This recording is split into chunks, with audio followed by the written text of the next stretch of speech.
ሆናል። ዘማሪውን እግዚአብሔር ባርከው። እግዚአብሔር ደግሞ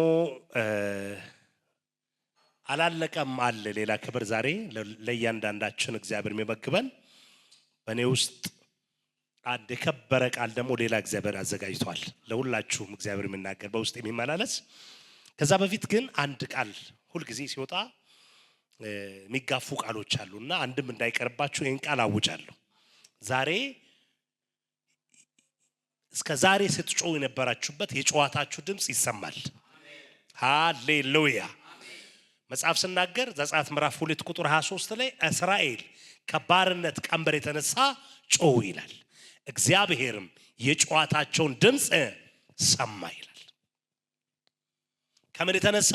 ከባርነት ወይም ሸክም ከብዷቸው፣ ጭንቀት ችግር ከብዷቸው ምን አሉ? ጮሁ። በምቾት ከብዷቸው አይደለም፣ ተቸግሮ ጮሁ። እግዚአብሔር ያንን የጮሁትን ድምፅ አልፎ አልሄደም። እግዚአብሔር ጣልቃ ገባ።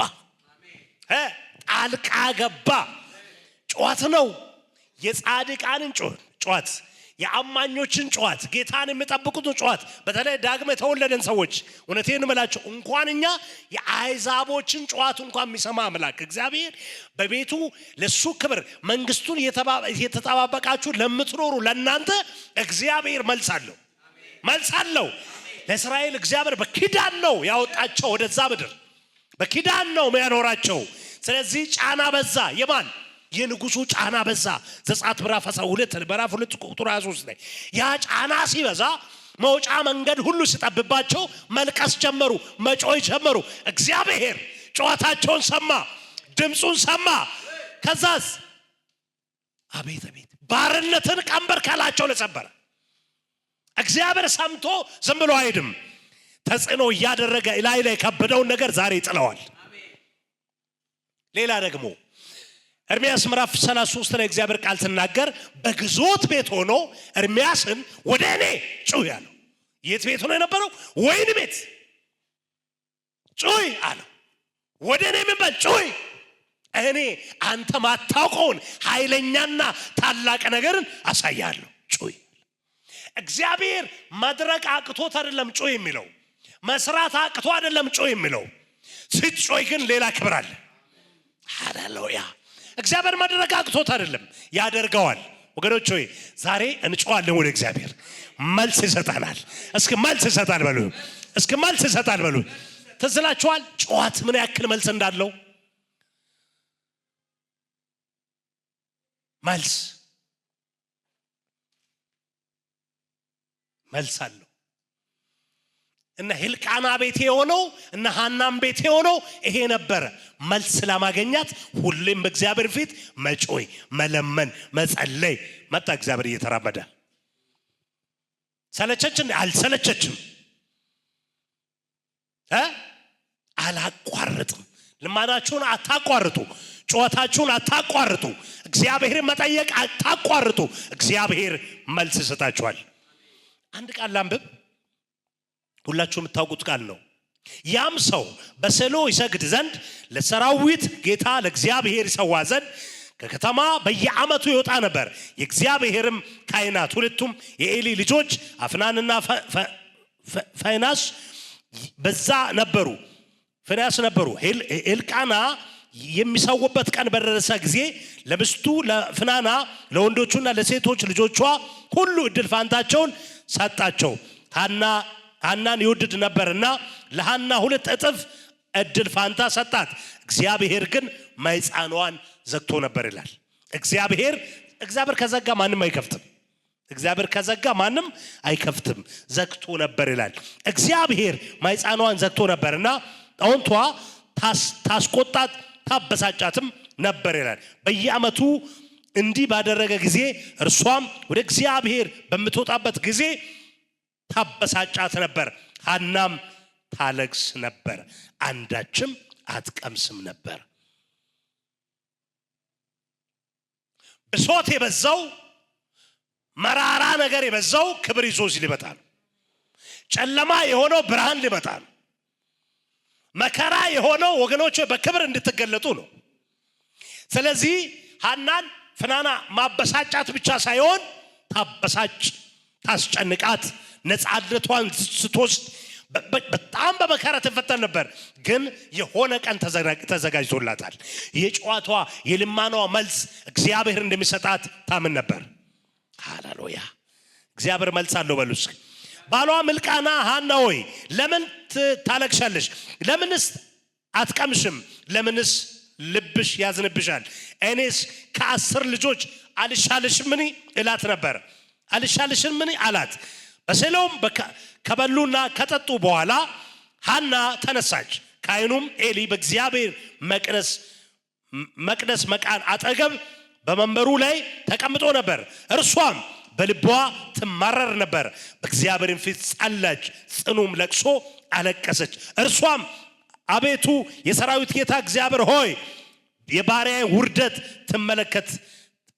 ተመልክተ ብታስበኝ እኔንም ባትረሳ ለባሪያም ወንድ ልጅ ብትሰጥ እድሜውን ሁሉ ለእግዚአብሔር ይሰጠዋለሁ፣ ምላጭም በራሱ ላይ አይደርስም ብላ ስለት ተሳለች። አታቋርጡ ልማናችሁን። የሆነ ሰዓት ላይ እግዚአብሔር መልስ ይዞ ይመጣል። አታቆሙ ልማናችሁን። እግዚአብሔር አይከብደውም፣ እግዚአብሔር አይሳነውም።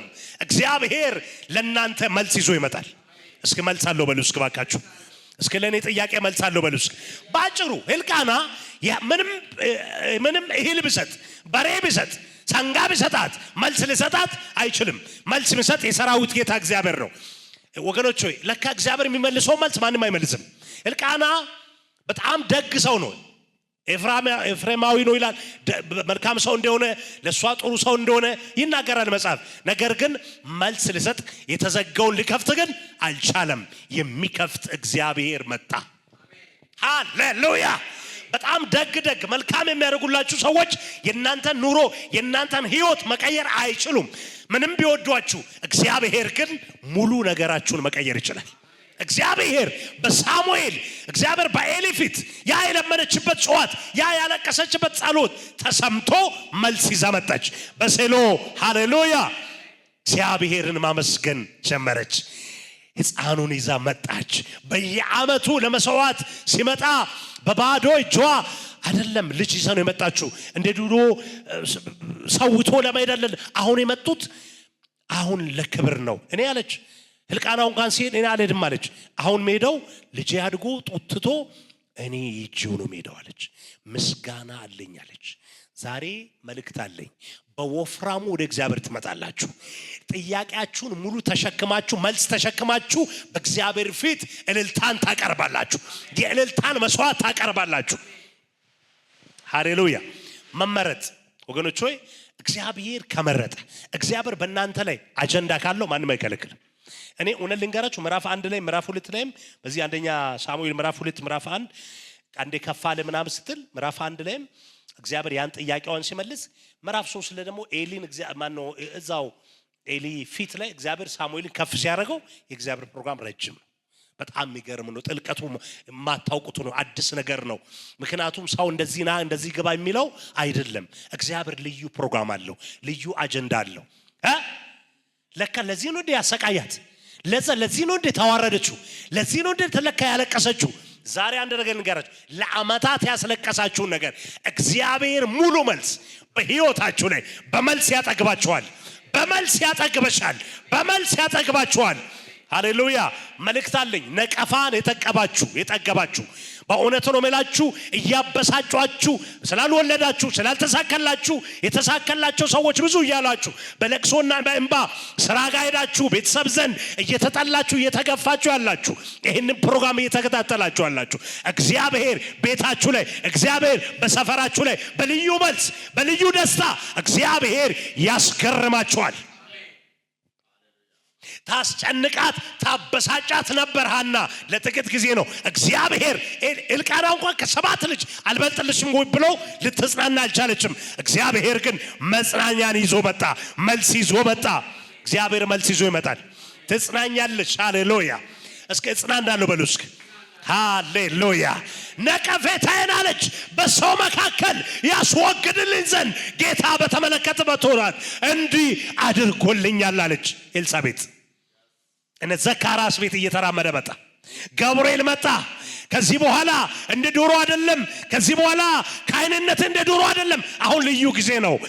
ልዩ ጊዜ ነው ለአንተ ማመን የሚከብድ ዮሐንስ የሚባል ይወለዳል። አንተ ጋር ክብር አለ። አሁን የጀመረ ነገር አለ። አሁን የአገልግሎት መልስ መጥቷል። ይህቼ ነው የመጣሁት አለ። እንዴት አምናለሁ አለ።